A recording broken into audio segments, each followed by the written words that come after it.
दोस्तों, एक किसान एक बीज बोता है और उस बीज को बोने के बाद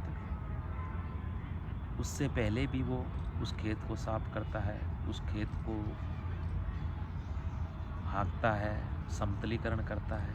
फिर जब बरसात होती है या बरसात नहीं होती है, सर्दी ऋतु की जो फसल होती है, उसको बड़े व्यवस्थित तरीके से वो बोता है और फिर उसे पानी देता है, खाद देता है, उसकी निराई करता है, उसकी गुड़ाई करता है, नाना प्रकार के हथकंडे अपनाता है। तब उसे जाकर 4 या 6 महीने में वो फसल प्राप्त होती है या 3 या 4 साल बाद में उस पेड़ से फल प्राप्त होते हैं। और आज का विद्यार्थी ये सोचता है कि मैं 4 महीने में, 3 महीने में, 6 महीने में सफल होकर गाँव चला जाऊँगा। वो उसकी सबसे बड़ी बेवकूफ़ी होती है। दोस्तों, जब तक किसी भी कार्य के अंदर समर्पण नहीं होता है, धैर्य नहीं होता है, निष्ठा नहीं होती, तब तक कोई भी फसल पक के तैयार नहीं होती। हर चीज़ के लिए समर्पण, निष्ठा, ध्येय, आत्मविश्वास। जिस प्रकार एक किसान कड़कड़ाती धूप, चिलचिलाती धूप, कड़कड़ाती ठंड को नहीं देखता, उसी प्रकार एक विद्यार्थी को कुछ भी नहीं देखना, सिर्फ और सिर्फ उसे अपनी सफलता दिखनी चाहिए। और जब तक आप अपनी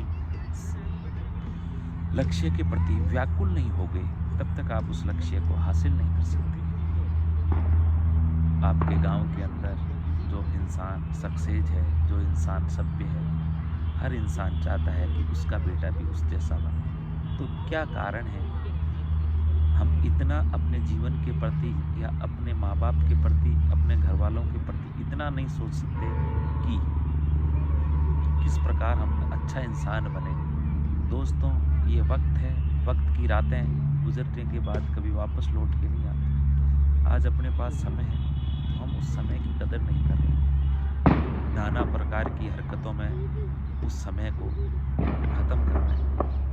हम शादियों में, हम कोई भी प्रोग्राम में अग्रणी भूमिका में चले जाते हैं। अरे यार, जब तक हम सफल नहीं होंगे तब तक किस इंसान का हमारे लिए लगाव है। मैं कहता हूँ पैसा भगवान तो नहीं है और पैसा भगवान से कम भी नहीं। जब तक आप सफल नहीं होंगे, जब तक आप समर्थ नहीं होंगे, तब तक आपका वैल्यू जीरो है।